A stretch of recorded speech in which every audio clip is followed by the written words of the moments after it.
Hello, everybody, and welcome back into another season preview show here at the Hockey Writers Podcast. And I'm your host, Matthew Zator, as always, joined in by my co-host, Kyle Knopp. And we're starting another preview. We're into the Canadian teams. We did the Montreal Canadiens last. We're into the Calgary Flames. We've got Colton Pankiw here that he's been on a few shows in the past. He's been on Oilers Overtime, was on Flames Face Up when it was a show on the YouTube channel. But thanks, Colton, for joining in. Yeah, no problem. First time talking hockey and talking Flames in a while, so excited to get going. Awesome. So, like I said, the Flames and this team has changed quite a bit since the last time we kind of talked about them. And two big stars out, two big stars in, and we'll talk about those guys. And let's get started then, and start with the forwards, and start with one of those new faces. And this is Jonathan Huberdeau. Coming on from the Florida Panthers. Second big move that kind of happened. Gaudreau left, went to the Columbus Blue Jackets, and Huberdeau was acquired a little bit after that for Matthew Tkachuk. So there's your two stars out the door. You get one here with Huberdeau. So Colton, I want to ask you first, is your expectations of Huberdeau coming into this season? Like I say, coming over from the Florida Panthers, the team he's played on his whole career, and now coming into the Flames, probably as their biggest star. So what do you think about his expectations going into this season? Yeah, I mean, I don't know if high expectations is the right word, because I think Flames fans will be patient with him. They were really excited, like obviously getting him out, especially after Gaudreau left, Tkachuk left, and then he was right away committed with that 8-year deal he signed. So I do think there will be some patience with him.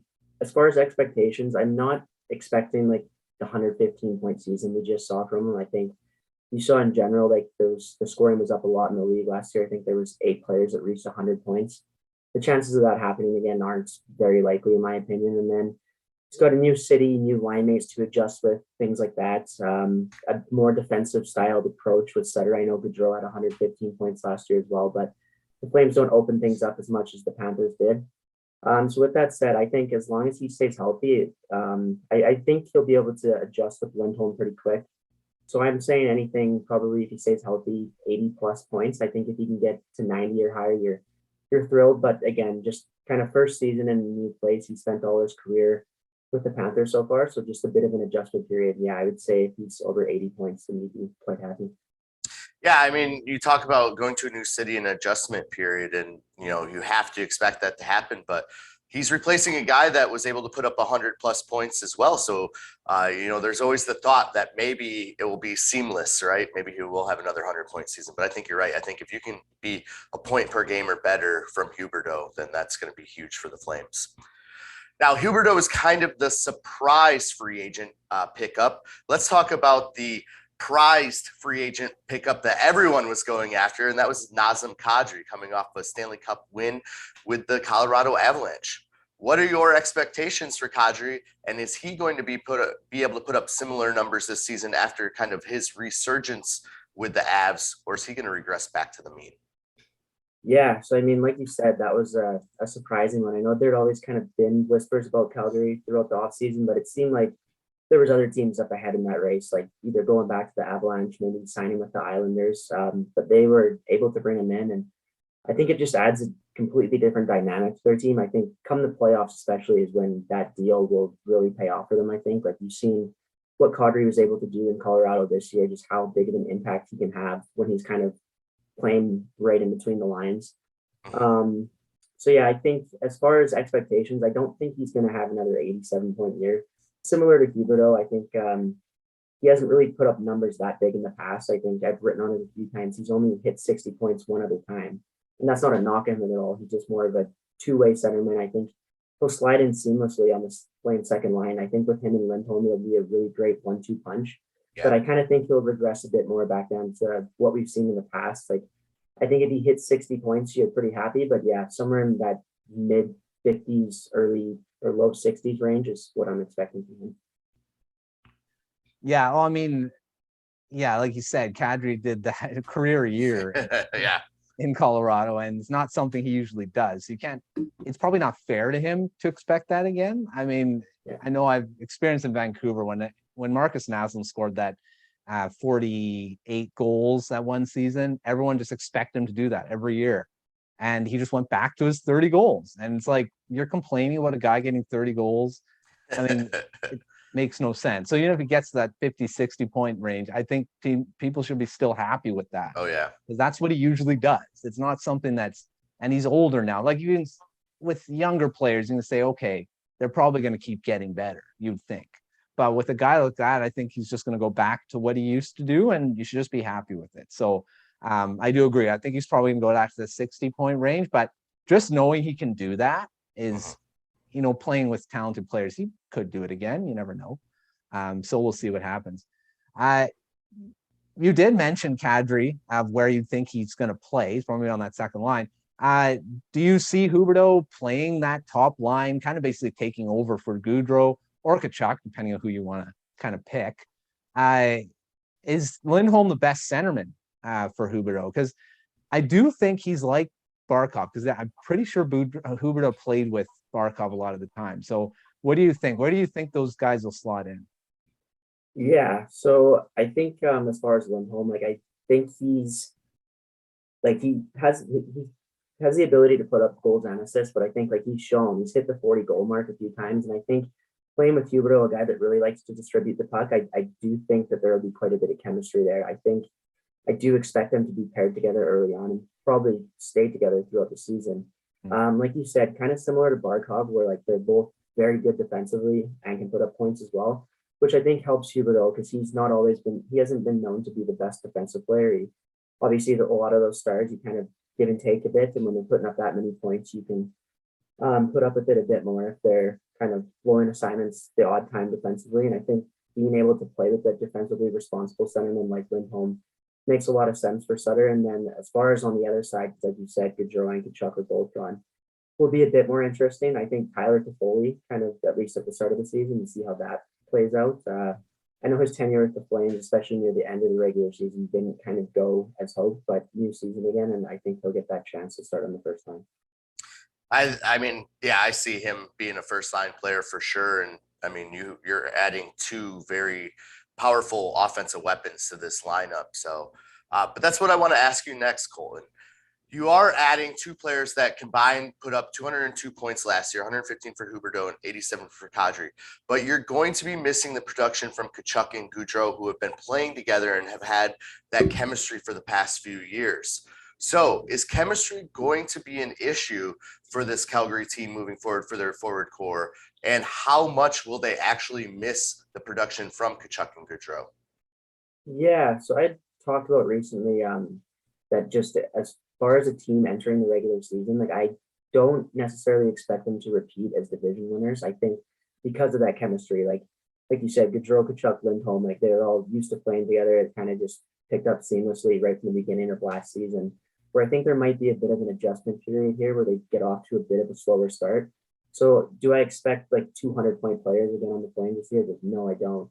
But having said that, I think the changes they made will benefit them more in the long run, and especially come the playoffs. Like I think this core of Gaudreau, Tkachuk, even Monahan when they're there, they're kind of trying to run the same thing back each and every year, and with the same results, kind of either upset in the first round, second round. We've seen it again last year against the Oilers. They got up the one game and then just quickly lost 4 right away. So I think just having a new kind of core group in there and getting more of a playoff guy in Kadri, I think will help a lot more in the long run.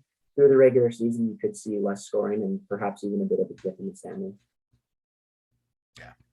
Yeah, and you talked about who's going to kind of play on that top line, like Huberdeau, Lindholm, most likely. This is a guy that could potentially have that chance and maybe inserting himself on that top. You talked about Toffoli, but Andrew Mangiapane had a great season last year. He had 35 goals. He kind of tailed off, looked like he was going to be like a 50-goal player at one point, scoring almost every game. Kind of slowed down as players do. But, he's going to get more responsibility. So he's either going to be probably playing on the first line or the second line. Do you think he's going to hit that same amount of goals? And what are your expectations for him coming into the next season? Pretty big contract as well. Yeah, he'll be an interesting player to keep an eye on. So if you look at his stats, like he's a guy that early on in his career, not much was expected. And he's just gotten better and better each and every single year. Obviously 35 goals, like you mentioned last year. do I expect him to improve on that? I mean, probably not. I think that he can kind of remain right around that 30 goal mark moving forward and kind of 50, 55 points. I mean, he could end up proving me wrong. Like I said, he just seems to continually get better, but I see him starting at least on the second line, probably maybe playing on the right side with Blake Coleman on the left and Kadri down the middle. But yeah, no, I think he's like about that 30 goal mark. And then the thing with him too is it's not just offense. Like you said, he started off the season really hot. He's kind of streaky in terms of goal scoring at times, but even when he's not putting pucks in the back of the net, he's very solid defensively as well, which really kind of again goes well with Sutter's systems there. So he's a pretty underrated player for them, and one that I think over the next few years, once he kind of continues to put up seasons like he did last, we'll start to get more respect around the league. Mm-hmm. Oh, absolutely. Absolutely. And I think you kind of saw that with his Team Canada play at the, what was that, World Championships or whatever. He really kind of like took control of that tournament and then came back and turned that into a fantastic season this year. Yeah. So he's a fun player to watch. All right, Colton, I got to get your thoughts. With the type of season this forward group put up last year and the firepower they just brought in this year, is this iteration of the Calgary Flames forward group better than last year's? Yeah, it's kind of like I was saying before. I think they are better rounded, and I think later in the season is when you'll start to really notice that. Like I said, I think early in the season maybe it will take a bit of an adjustment period, and that could kind of lead to some fans even getting a bit nervous or whatever it may be. But I think like you'll notice as the season goes on, and once they kind of get more adjusted to Sutter systems and just playing with new teammates, I think it'll really be big for them. I think come the playoffs like next year, they are a scarier matchup for opposing teams than they were season before. And I think just because of, especially the Kadri pickup, I think just having really good depth at that center ice position is really important, especially come the playoff time. So I do think that they are a scarier matchup for teams, especially once the season gets like into the later part. Excellent. Yeah, I definitely agree with that. I think, you're looking at Tkachuk and Gaudreau, that top line is probably the best line in the entire NHL last year. It's a very, top heavy. So you're kind of, like you say, it's more well-rounded lineup, and Kadri, I think, was a huge pickup for them. Absolutely.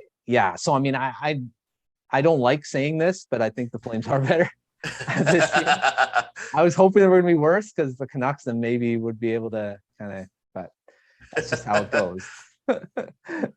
Speaking of that, let's talk about how they match up in this division. You got a few teams that got better on the forward side, the Vancouver Canucks being one of them.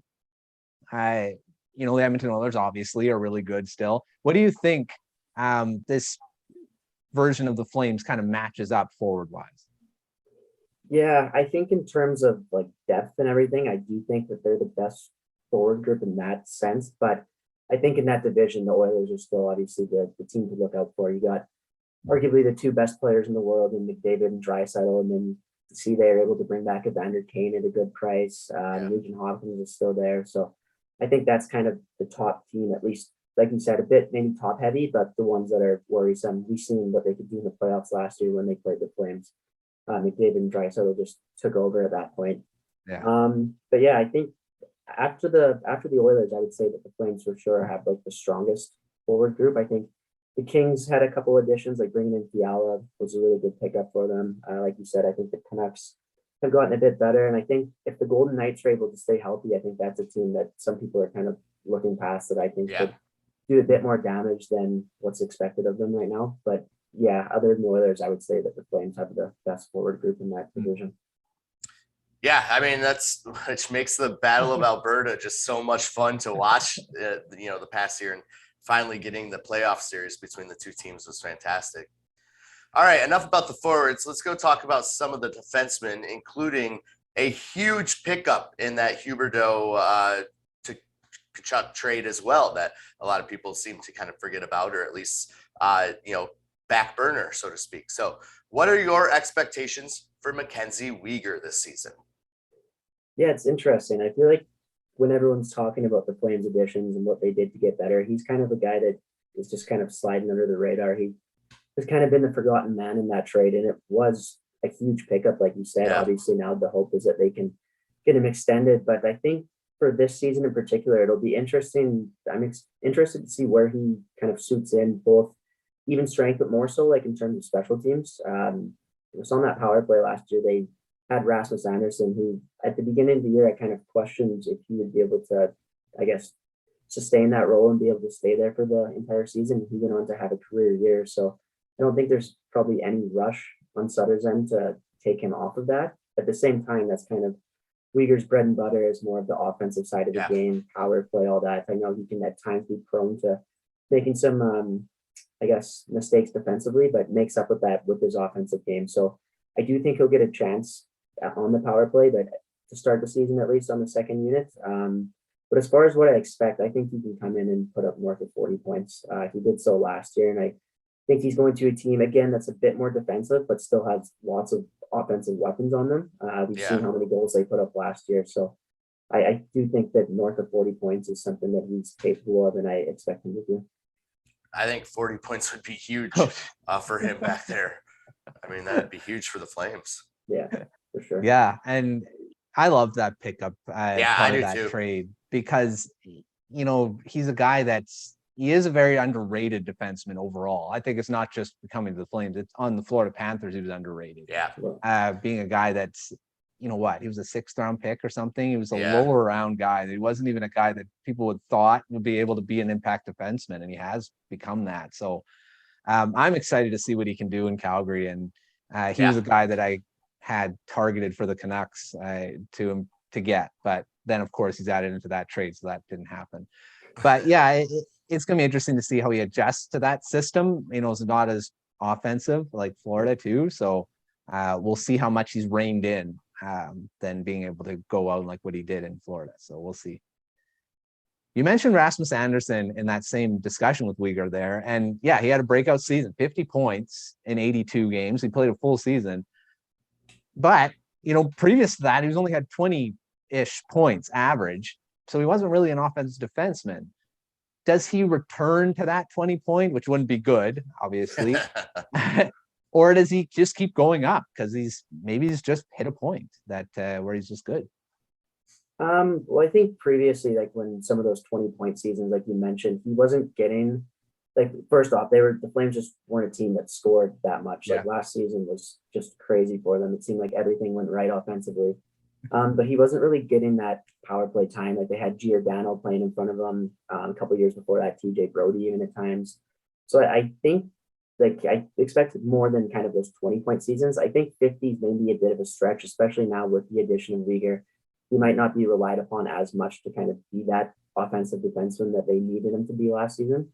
So I think it'll kind of depend again, like what happens with the power play. If he stays on that top unit all season, then I would say at least 40 points. But again, like Weegar could at some point take over on that, which could result in him kind of going back down to maybe in the 30 range, which is fine because he's very strong defensively as well. Like they're not paying him to put up numbers, but if he can kind of continue off where he left last season, that would be a huge bonus.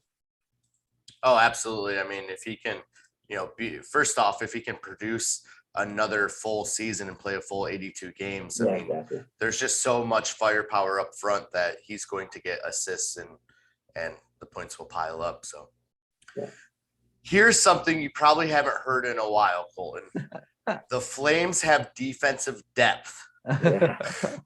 So do you expect Calgary to make a trade, either an Oliver Kylington, a Jusso Valimaki, or another player with that depth they have right now? Or what is going to happen with those guys at the lower end of that lineup?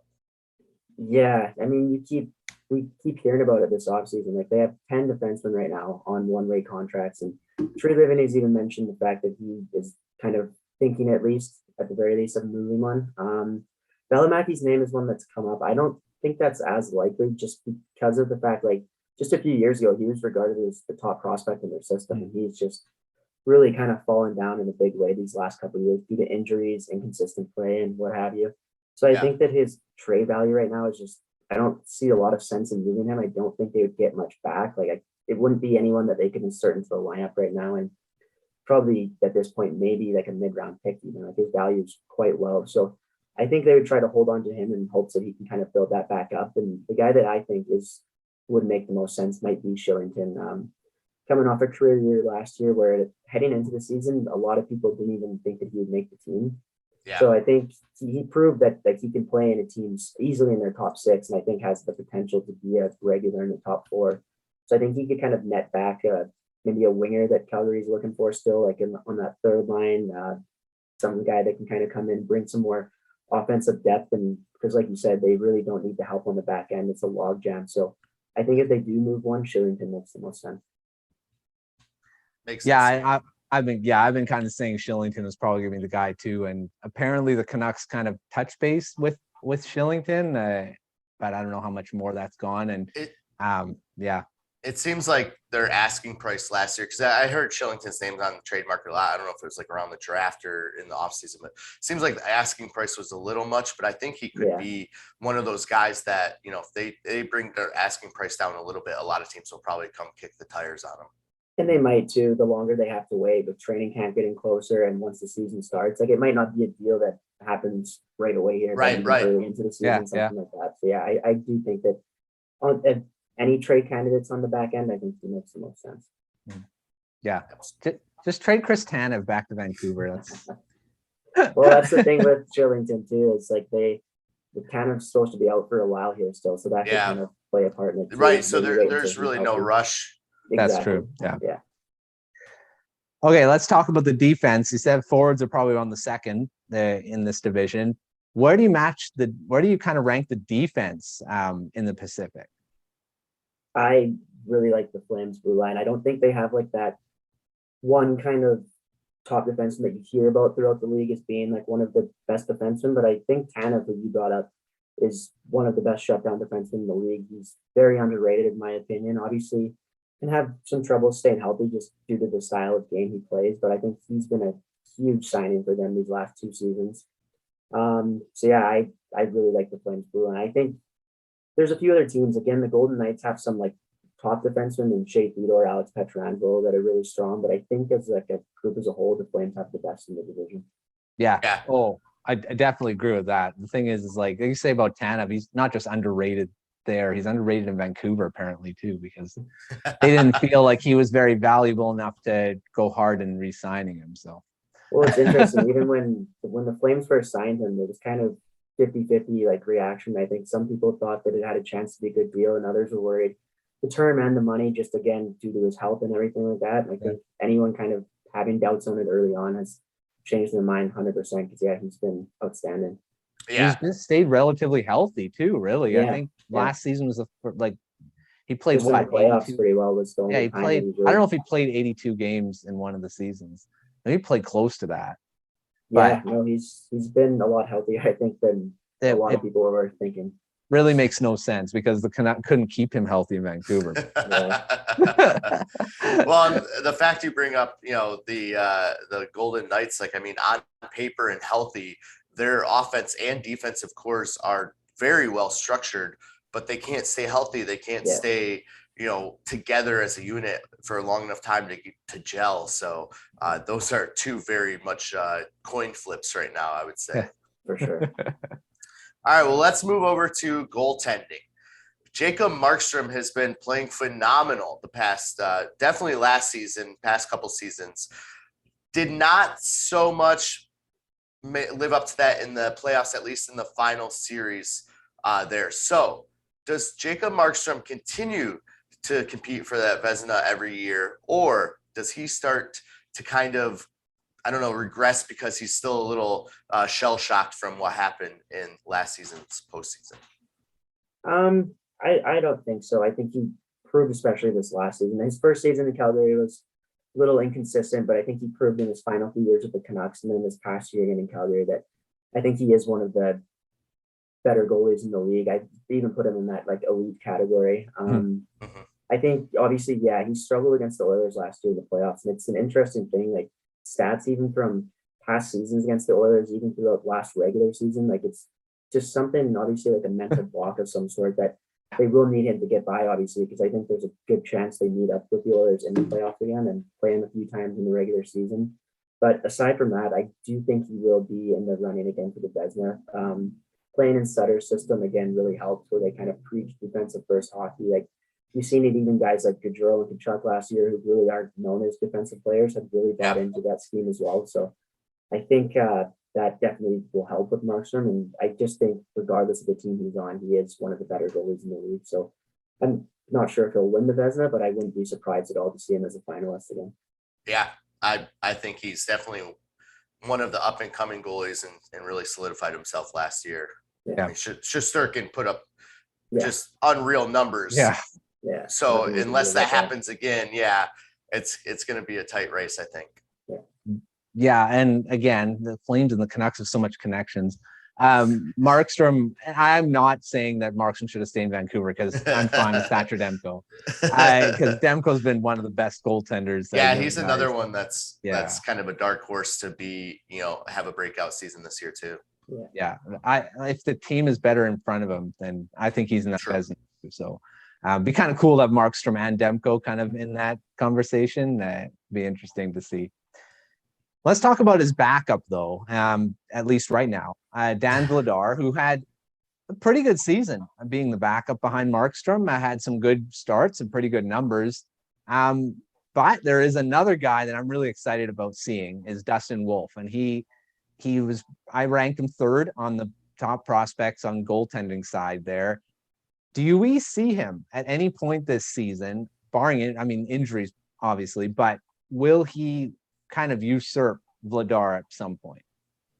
It was interesting, just speaking on Vladar, like when they had traded for him last offseason, it's kind of like the thought amongst the Flames fan base and mine too, like, okay, that'll be a strong third goalie kind of thing. Like, who else are they bringing in? And then they didn't. And I think like he had maybe a handful of games at the NHL level and he ended up playing quite well. I know his stats aren't outstanding, but he didn't play very many games. So one or two kind of bad outings and that takes his numbers down a bit. But I think he performed quite well. As far as Wolf, like you said, it's just looking like a tremendous pick. It gets better and better every day for the Flames. Like 7th rounder. And I know his kind of size played a lot in that, but like just his numbers when he was in the Western Hockey League and then paired with what he did as a rookie in the AHL last season, he looks like the real deal. As far as taking over this season, though, I do think like he's still young. I think he's 21 years old right now. So I wouldn't be surprised if they give him one more year in the AHL. I don't think there's a huge rush. Vladar's got just 1 year left on his contract. So I think next season is kind of where you'd see him, at least in a full-time role. That's not to say he can't get called up this year, whether it's injuries or whatever, and play a few games here and there. But I do think he'll spend the majority of this season in the AHL one more time, just kind of extra fine-tuning, I guess. And then next 2023-24 will be really when we see him on the roster full-time. Yeah. I actually didn't mind Vladar when he was backing up in Boston. I think it was 2 years ago. I thought he had potential to be a pretty solid, goaltender of the future, but then Boston ended up going with Swayman, who seems to be working out all right up there. For sure. But yeah, I like Dustin Wolf too. I think he's going to be a stud in net, and tandem of Markstrom Wolf is going to be dangerous, in like 3-4 years. So, all right. We talked about the forwards at number 2, talked about the defense at about number 1, pretty much. Where does the goaltending match up with other teams in the Pacific? Again, that probably sounding a bit biased here, but I do think it's the top, because I think just starting goalie wise, I think Markstrom is the best goalie in that division.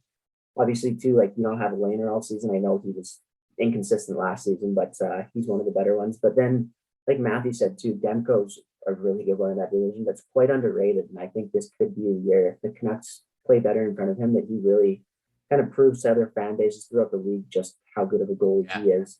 Obviously, the Oilers picked up Campbell, which kind of helps with them a bit, but I think he's pretty unproven too. Like, didn't have it more than 40 games and played in the season until this last year, and was inconsistent last season too. So I think he's still got a ways to go to prove himself in that regard. So at this point, I think it is the Flames just with Markstrom. Obviously, Vladar is a bit more of a question mark, but we've seen last year, and I'm sure we'll see again, that Markstrom can play a ton of games and will probably be in for at least 60 this season.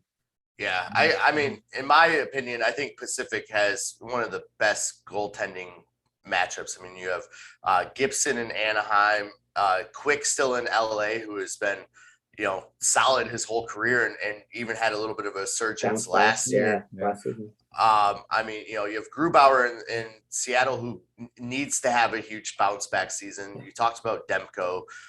You talk about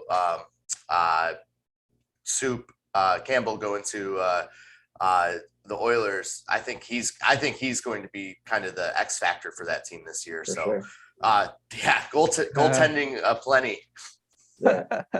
Yeah, it's going to be good to see how all matches, because if Grubauer can bounce back to what he was before he joined the Kraken, that just adds even more to this group. Yeah. So because he was a really good goalie in Colorado. So it's not like he can't do it. It's just the Kraken have to play better in front of him, and that is a question mark. So we'll see. The Pacific Division is going to be interesting to watch, not just on the goaltending side, but everywhere. Because I think some of the teams that have really improved. I think the Kraken are going to surprise a lot of people personally, because they do got a lot of young talent. And if Shane Wright all of a sudden, he's okay in the NHL in his first season, you've got two really good centermen. Yeah. Well, I think we've seen some surprises in that division last year too. Like the Flames were not expected by anyone to have the year they did. LA was still rebuilding. That was going to be the other thing I said too. Is that the Kings, I didn't really see anyone think that they're going to make the playoffs, and now I think pretty much everyone thinks they're guaranteed this year. So it was funny because like last year at the start of the season, the Kings forwards are too young. Their defense was too much of a question mark, and Quick was too old. And then by the end of the season, you're like, no, this was the perfect combination. Like they wanted this combination. Yeah. Well, and they were close to knocking out the Oilers in the first round. Yeah. They took them 7 games. So they're a good team. That was a really like good I said, series. like with the addition of Fiala too, they're going to be a pretty good team again this next season. That's very true. Yeah. And the Ducks may surprise. You don't know. Mason McTavish could just, they already got Zegras there. And Gibson's got, good goalie that can really steal some games for you too. Yeah. Again, playing better in front of them. So that's a lot of a big question mark for a lot of these teams. They play better in front of their goaltenders. That's probably going to be okay. Coaching 101. Yeah. All right, Colton, we're going to get into our quick fire round here. And this is where we're just going to throw questions at you. And maybe you've watched the show before. This is what we'll do. We'll, go back and forth. Quick 1 to 2 sentence answer can be just a quick one. Explanation of why you're choosing these guys. Let's start off with the biggest storyline or question mark going into this season for the Calgary Flames. For me, it is the play of Markstrom. Like Kyle had said earlier, alluded to his struggles against the Oilers, and I do think that he'll bounce back and be able to get over that, but it is something to keep an eye on because he took a lot of heat for that series and was just not himself. A lot of inopportune goals, and got outdueled by Mike Smith, who really wasn't that great in that series either. So I think that could take a hit on his confidence. So I'm kind of interested to see how he starts the year out. Yeah, that's a huge question mark / storyline. All right, 1 or 2 breakout stars from the Flames. So on the roster from last year, I think Dylan Dubé is a guy that these past few years I've kind of been waiting for. This kind of a last season, I'm hoping to see something. And then Jacob Pelletier is a prospect who was the point per game in the AHL last year. He's only 21. He was their first rounder a few years ago. So I think he'll crack the roster, and I think he could surprise quite a few people. Love it. Yeah, I like Pelletier. He was on our top 100 prospects. So and actually was a shout out in the show last week too. So his name's been around. All right, player that needs to bounce back from last season. Yeah, see, I seen this one when you sent it. I was kind of trying to think. Like it just seemed like everything worked so well. That's true. Yeah, not a lot of guys. Yeah, especially regular season wise, right? Obviously in the playoffs, some guys struggled. I think one player who, and I'll probably catch some heat for this, but one guy that I was maybe expecting a little bit more from offensively is Blake Coleman. Okay. I think he'll maybe be a bit more elevated in the line this year during the lineup, just with some of the subtractions they had. So I think maybe a bit more of an offensive uptick from him could be in store. Absolutely. Yeah. Who will be the Calgary Flames X factor this season?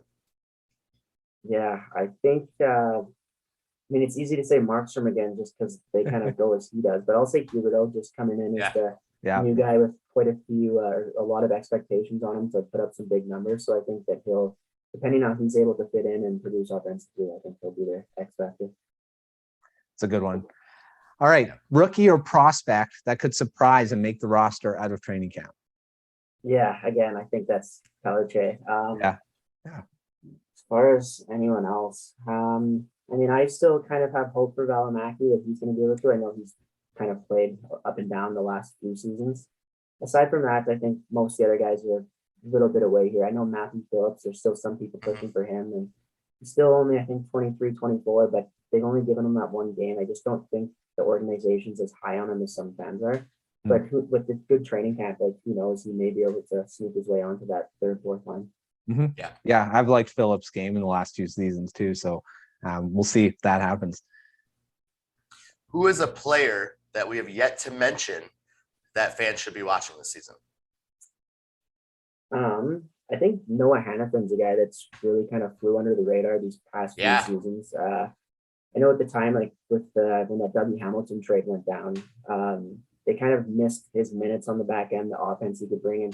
Hannafin was kind of underwhelming those first few seasons. I think he had quite a few expectations placed on his shoulders, and he's really kind of quietly came along these past few seasons. I think bringing in Tanev has helped with that a lot. They played together a couple seasons ago, and that really helped his play, and then he was just as good away from him last season. So I think he's a guy that's still continuing to get better and is one of the best, if not the best, defenseman on this Flames team. Yeah, and Hannafin's been really good, like you say, kind of flying under the radar, but he's still a really good defenseman. Some say he was the number 1 defenseman for he's still fairly youngish. He's like only 28, still, right? I think 27 somewhere. Yeah, so he's kind of in that prime years now. Yeah. All right, let's get to some predictions now. Who will lead the team in scoring on the forward side? Yeah, I think points wise, got to go with Huberdeau for that. Again, things could change there if it's not the right fit, but I don't expect it not to be. I think that he'll fit in pretty quickly there. So points wise, Huberdeau. Goals wise, I'll give it to Lindholm. I think he's just really become an underrated goal scorer in the league in the past few seasons. So I wouldn't be surprised to see him put up 40 again this year. Yeah, and I definitely agree with that. All right, on defense. Yeah, that's a tougher one again. It depends the power play time between Andersson and Weegar, but I do think for some reason, I think Weegar's going to impress a lot. So I'll go with Weegar. Ooh, I like it. Thrown in a dark horse there. Yeah, I think Weegar is going to be really good in Calgary. I think he definitely has a chance to do that. All right. Who will lead? Sorry, that's the wrong one. Pick one player that could be traded before the deadline. Yeah, again, we talked about it, but I think Kylington's kind of the one guy. Yeah. I think they would like to move Lucic to free up some cap room. There was some talk about the Bruins or Ducks, but I don't know. He's got that no movement too. He's set up pretty good in Calgary. Like they're going to be a really good team. So I think Kylington's the top one there. That'd be I think the money bet right there, the safe money. For sure. All right, this is a fun one. We always like doing these. One bold prediction or a hot take for the season. Yeah, I actually got an article on this not too long ago, and one of my ones I talked about it, and I don't know if it's that hot of a take, I guess, but I think expectations, like because everyone expects the team to be better this season, and I do think they are a better team all around, but I don't expect them to repeat as the division winners. I think again, just as everyone's kind of meshing together, I think it'll take them some time, and I expect the Oilers to kind of just be hot and stay hot all year. So I think that would be my one, is just not to have them repeat as division winners. All right. Well, you said they're not going to be the division winner. So where will the Flames finish in the standings, and will they make the playoffs? Definitely make the playoffs. I think probably second place, assuming they're able to figure things out quick. I know, again, a lot of people aren't as high on them as I am. I think Vegas is going to be quite good again, assuming the goaltending is okay. I think that's obviously their biggest question mark. So I do think they're going to be more in the mix than people think. Same with the Kings. But I do think the Flames will come second behind the Oilers. Okay. That's a good one. Okay. We usually do this on the Hockey Writers podcast. We do an article of the day. So we're going to give you the floor and kind of give an article of the day. It can be your own as well, but anyone from the Flames writing team, it's not as big as it used to be, but give us one there. Yeah, no, I won't do my own. I'll do Rob Couch put out one. I don't know if it was today or I think it came out yesterday. Just 5 reasons why the Flames will win the Stanley Cup. And I think he made some very good points on there about just how well balanced of a team they are. Having Sutter's just wisdom behind the bench, an elite goalie in Markstrom. I think he made some pretty convincing points on why they could win the Stanley Cup or at least go on a deep playoff run this year. Obviously, there's some tough teams in that conference, Colorado obviously being the biggest one, but I think he made some solid points. If you are a Flames fan and needed reason to believe, I think he made some pretty convincing points on why you should. There you go. Yeah. I mean, 34 years since the last cup win in Calgary. Was it 89? 89? Yeah. So, yeah, I mean, they're due. They're due. They're due. Yeah. They are. Yeah, and Rob is he kind of crosses over both Alberta teams, just like you do, Colton, at times. So definitely check his articles out. He kind of crosses over a lot of places. He's all over the place. So he's one of the Hockey Writers' big guys. So definitely check out his article. Check out all the other articles, Colton's as well, and all the other writers at Calgary Flames, right for the Calgary Flames.